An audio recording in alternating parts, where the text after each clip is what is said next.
What's Chinese going to do? Well, China today can actually do quite a few things. For one thing, China can cut off your rare earth supply. China still has that control over the rare earth supply chain. And also China can restrict their own market to European luxury goods. All these European luxury good maker, whether it's cars or Chanel bags or whatever, they derive huge portion of our revenue from China. And Chinese government say, you know what? Now we're going to reserve the Chinese market for Chinese product. Now they can easily do that. And then what? I mean, like the European leadership, they have no backbone and they have no vision. And this is why Europe is in the kind of mess it is in right now. 大家好，今天咱们来聊一出相当讽刺的国际大戏。欧盟跟风美国接连出台对华限制，本想拿捏我们，结果步步操作全在反噬自身。这段外媒访谈对话信息量拉满，完整记录了欧洲一边收中国巨额投资，一边主动制裁中企的矛盾操作。里面的细节看完特别解气。先是欧盟出台第27轮对俄制裁，莫名其妙点名11家中国企业，无端指责中方。转头我们直接对等反制。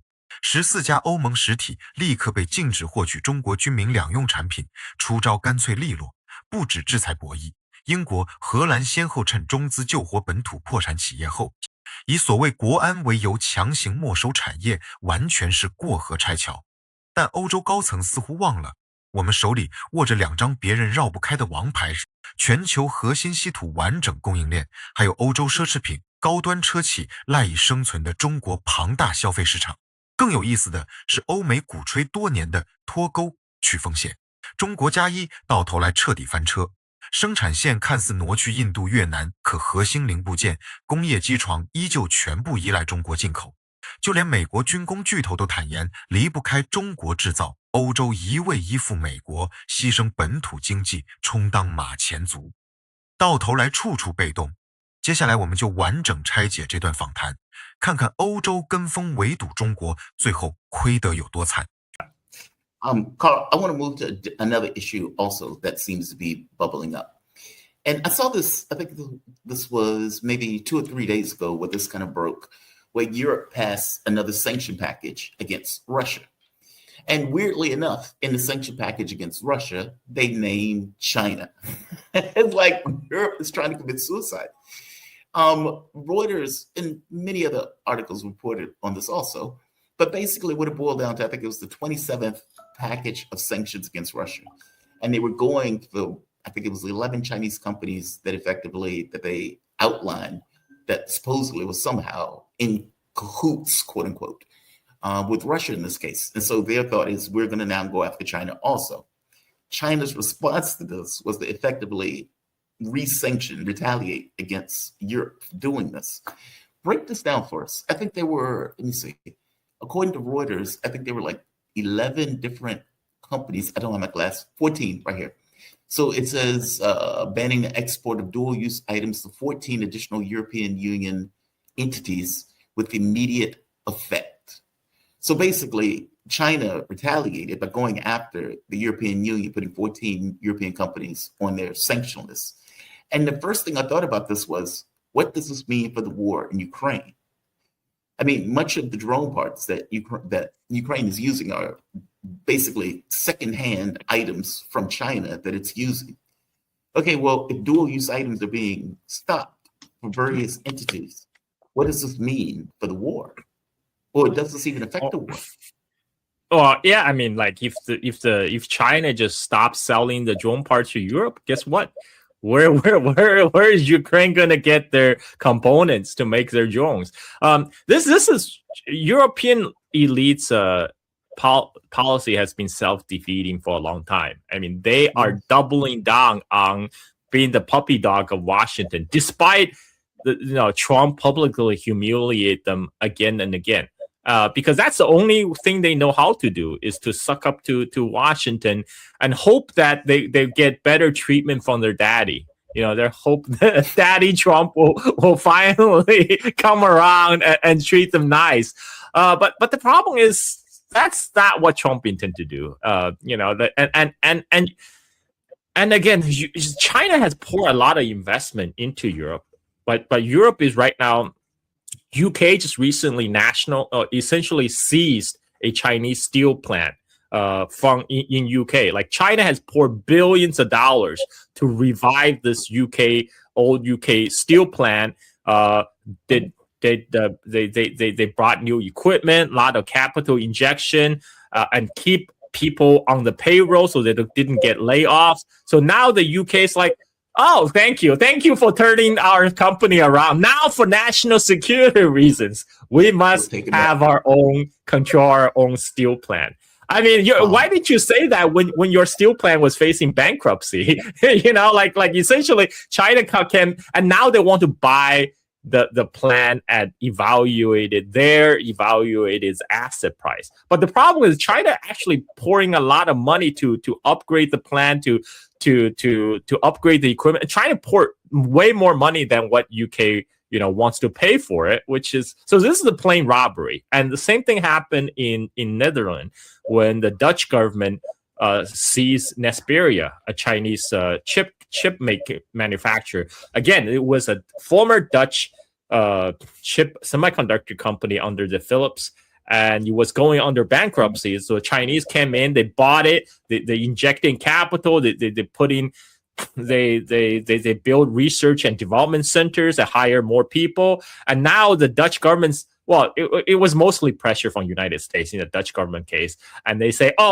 sorry, national security reasons, because, we just have to, we cannot have these Chinese making chips. So they took away Nesperia, and that case is still ongoing. So at one hand, it's complaining China's on trade, trade practices.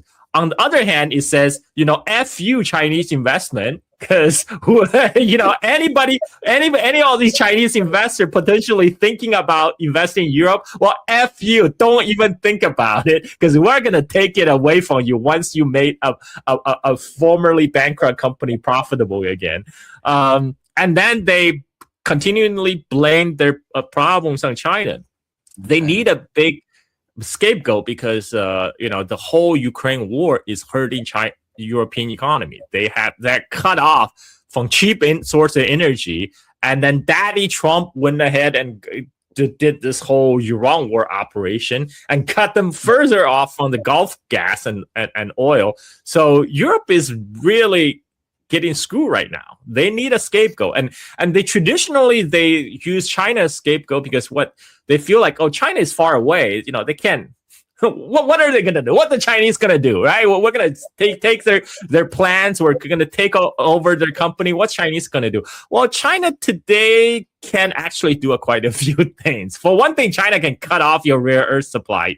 China still has that control over the rare earth supply chain. And also China can restrict their own market to European luxury goods. All these European luxury good maker, whether it's cars or Chanel bags or whatever, they derive huge portion of their revenue from China. And Chinese government say, you know what? Now we're gonna reserve the Chinese market for Chinese product. Now they can easily do that, and then what? I mean, like the European leadership, they have no backbone and they have no vision, and this is why Europe is in the kind of mess it is in right now. No, I agree with you. I mean, it's very strange. I mean, it seems like I said, Europe seems to be committing suicide. You pointed it out perfectly. They cut themselves off from Russian energy. Russian energy was the thing that allowed Europe to be Europe. Now there's the war in the Middle East that Europe can't bring itself to say anything in condemnation of, despite the fact that it's obviously a war of aggression by the US. And to make it even worse, when Rutte came to the States, he was trying to mend fences between Trump and Meloni, saying, hey, Italy, help with the war. Italy, help with the war. Don't hit Meloni. Please don't hit her.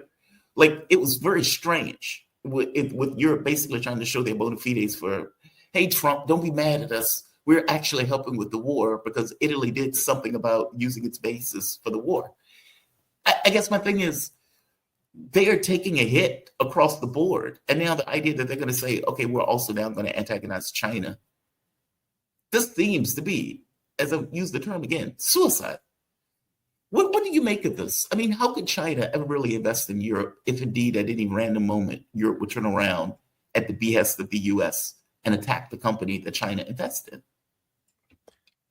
Yeah, I mean, there's a lot of willingness for China to invest in Europe, as have seen by its record over the past. Right. China has invested in Greece port after Greece went basically declare bankruptcy, and they have turned it around. They actually turned around that operation, and so I think going forward, China will probably redirect their investment into more friendly countries. So far China is pouring investment into Serbia and also Hungary, because these countries are more welcoming and conducive for the Chinese investment. And they will probably have to hold off on investment in Western Europe until the political climate improves, until they can guarantee their investment will be protected. It won't be seized arbitrarily on some bogus national security reasons. But right now, European elite strategy is, we got to stick together with Daddy America. We're gonna go down together. They're going to go down with the ship, and I think that's going to happen, because they try to build a wall around United States and Europe, and they're gonna try to piggyback on American AI. I mean, because they don't have the Europe, they don't have their own AI product at this point. Right now, the world only have two choices: American AI or Chinese AI. Chinese AI much cheaper, but if you want to support Sam Altman and Dario, you can always buy the more expensive American AI product to support those Silicon Valley bros. That's a path that the European leadership is choosing. So, yeah, I don't hold much hope for Europe. The European leadership is hopelessly corrupt, spineless, and short-sighted. This is the American sphere or the Western sphere. So in which case Europe and America have effectively became this thing unto themselves, in which case they erect a wall. And now you have China, Russia, India splits. Jamar, what you're describing is what they call the international community in the mainstream media. When they call it international community, they're always talking about North America, not Mexico, just United States and Canada, and Europe, Western Europe, and maybe Japan, South Korea, Australia, right? Like all these countries. It's now the international community versus the rest, which is a global majority. 50%, 50% of the globe is the global majority. Now, that is the way they talk about it, but it is pretty wild that this idea of globalism, the moment that it wasn't necessarily to their benefit, it immediately became, okay, we need to partition the world. We have our sphere and you guys have your sphere. As you point out, 15% of the globe is the international community. Now, it's very weird. I mean, but do you think that's where they're effectively going? This is delinking from China. I mean, yeah. This is the plan. I mean, they've been. This is why they keep on talking about de-risk. First, they go like decoupling from China, and then they're like, okay, maybe that's too strong. We call it de-risking from China. We're gonna do China plus one. Move our supply chains elsewhere. Well, it hasn't really worked. So far, they have managed to move a lot of labor-intensive stuff out of China. For example, 25% of the Apple phone production, but to India, for example, and they moved some of the production to Vietnam. But what really has happened is they moved the final assembly to those countries, and these countries still depend on imports of all the components, all the machine tools from China. So their imports from China actually risen because they have to import a lot of components and machine tools. And they're adding in like their value add in the whole supply chain is actually the only final labor-intensive piece. Whereas in China's case, China's export, their own margins keep on rising because China now they control their own supply chain. They make everything else. So they haven't really been successfully pivoting away from the Chinese supply chain. They just help to push out the Chinese supply chain even further into the world, like make these other countries now also depending on the Chinese supply chain. And this is even the U.S. military industrial complex cannot decouple from China. Like the Raytheon CEO said, I can't do it. We need our components from China. Anyways, I don't think the European elite worry about this. 看完这段访谈完整内容，相信绝大多数观众和我一样，心里只有一种感受：唏嘘又解气。唏嘘的是，欧洲普通民众要为本国政客短视，依附美国的政策买单，承受通胀高企、产业衰败、生活成本飙升的代价。解气的是，如今的中国早已不是当年任人随意拿捏的模样。手握多重硬核底牌，对方但凡主动发难，我们都能对等反制，绝不被动吃亏。今天我们抛开节目里直白的吐槽，沉下心把整件事的底层逻辑、长远影响掰开揉碎，好好聊透。首先，我们先复盘整件事的导火索：欧盟出台第27轮对俄制裁，毫无来由强行点名11家中国企业。无端捏造所谓协助俄罗斯的罪名，摆明了是配合美国的对华遏制路线。很多人以为这种制裁只是走个过场，可中方的回应干脆利落，立刻将14家欧盟实体列入管制清单，直接禁止军民两用物资出口，及时生效。很多人忽略了军民两用产品的分量，小到精密传感器、特种元器件，大到工业加工设备，欧洲不少高端制造、军工配套都高度依赖这类中国产品。这一轮反制直接掐住对方制造业的一条命脉，也是明确传递信号，任何无端打压我们必然对等回击，不存在单方面忍让。光制裁博弈还只是表层，节目里提到的英国钢厂、荷兰安氏半导体两件事才最能看清欧洲过河拆桥的真面目。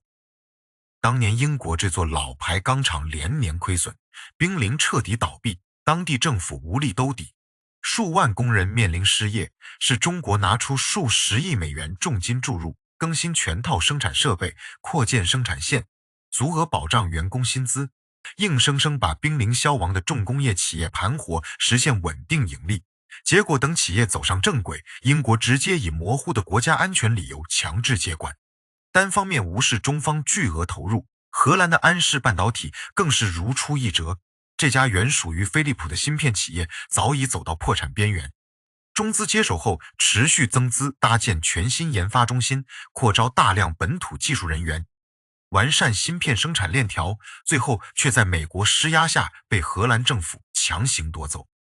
这里很多人会疑惑，欧洲这么做以后还有外国资本敢去投资吗？答案显而易见，资本都是逐利且求稳的，随意以莫须有的理由没收外资资产，等于亲手毁掉自身海外投资信誉。现在我们能清晰看到中国投资方向的转变，对于西欧，我们主动放缓大额产业投资，把资金、基建项目更多投向塞尔维亚、匈牙利这类尊重外资、平等合作的中东欧国家。一边是敞开大门、互惠共赢，一边是拿完红利就翻脸。资本自然会用脚投票，长远来看，西欧会持续流失优质外来产业资本，制造业空心化只会越来越严重。聊完资本层面，再说说我们两大无可替代的战略底牌，也是整场访谈最让人提气的部分。第一张底牌是完整稀土产业链，从开采分离冶炼到下游永磁、军工材料加工，整条产业链核心产能牢牢掌握在中国手中。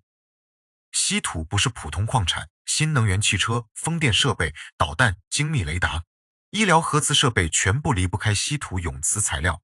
欧洲高端军工、绿色产业想要运转，根本绕不开我们的供应渠道。只要适度调整出口管控，对方相关产业立刻会面临原料短缺危机。第二张底牌就是14亿人构成的超大规模内需市场，香奈儿、LV 各大欧洲豪华车企，高端美妆奢侈品品牌每年过半营收都来自中国消费者。欧洲品牌一边疯狂赚取国内市场的巨额利润，一边默许本国政府出台限制。制裁针对中国这种两头占便宜的算盘，我们完全有能力打破。只要国内政策倾斜本土国货，引导消费回流本土品牌、欧洲奢侈品，高端车企的营收会遭遇断崖式下滑，这是他们承受不起的经济损失。之前不少欧洲政客轻飘飘觉得中国拿他们毫无办法，本质是完全低估了我们市场的话语权。接下来我们再拆解一个全网热议的话题，欧美鼓吹了好几年的脱钩去风险中国加一战略，为什么从头到尾全面翻车？很多媒体渲染苹果电子厂大量把组装生产线搬到印度、越南，看似实现了产业外迁，可真相藏在进出口数据里。东南亚国家只承接了最简单的组装工序、芯片、精密机床、电池配件、自动化生产设备，全部需要从中国大批量进口。两国每年对华进口额不降反升。所谓转移产业链，只是把低端工序挪走，上游高附加值核心环节依旧牢牢握在我们手里。更有说服力的是，美国军工巨头雷神高管公开表态，企业生产离不开中国零部件，根本无法实现完全脱钩。连美国军工复合体都绕不开中国制造，足以证明完整全产业链的不可替代性。在这里给大家分享一个很多人没留意的深层冷知识，欧盟高层精英的利益和普通欧洲民众完全割裂。节目里提到冯德莱恩、贝尔伯克这类欧洲核心政客长期在大西洋主义机构培养成长，职位、人脉、社会特权全部绑定美国体系，他们的晋升、资源供给都依靠华盛顿背书。所以哪怕本国能源价格暴涨，制造业外流，民生福利缩减，也要无条件追随美国对外政策。德国前卖长更是直白说出不在乎本国民众想法，也要持续援乌，足以看出这群高层只在乎自身特权，完全无视普通人的生存压力。欧洲如今的困境可以说是一步一步自己走出来的，主动切断俄罗斯廉价稳定能源，本土工厂生产成本暴涨，中东地缘冲突爆发，不敢独立发声维护自身能源渠道，现在又主动挑衅中国，同时得罪能源资本。工业消费四大合作核心，多重负面因素叠加，经济持续衰退早已是定局。他们还拉拢少数西方国家，标榜自己是所谓国际社会，把全球 85% 的发展中国家划分成对立面，强行割裂全球产业链贸易体系。但全球绝大多数国家都清楚，合作共赢才是发展唯一出路，西方小圈子根本得不到广泛认同。对比之下，中国的对外逻辑始终清晰统一，我们从不主动挑起对抗，所有出口管制、对等制裁全部属于被动反击，对外开放大门持续敞开，愿意和所有平等相待、互相尊重的国家深化贸易、基建、产业合作，同时持续完善本土全产业链，深耕内需市场，不断突破稀土、芯片、AI 等关键领域技术，把发展主动权握在自己手里。欧美妄想依靠围堵、制裁抢夺外资企业，遏制我们发展，最终只会反噬自身，产业经济双重受损。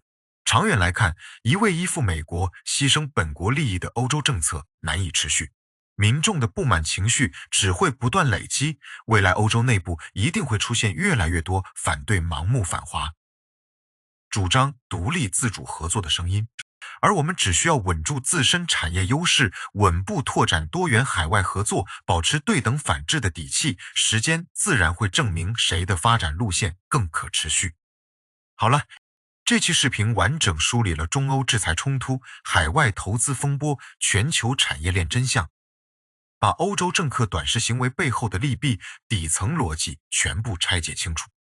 如果你看完觉得内容客观通透，认可咱们完整产业链、庞大市场带来的大国底气，麻烦点赞、收藏、转发给身边朋友，让更多人看懂当下国际博弈的真实局势。大家对于欧洲随意没收中资企业、跟风美国对华制裁这件事有什么自己的看法观点？都可以在评论区留言，每一条评论我都会认真阅读回复。咱们下期继续拆解全球经济、国际博弈相关深度内容，不见不散。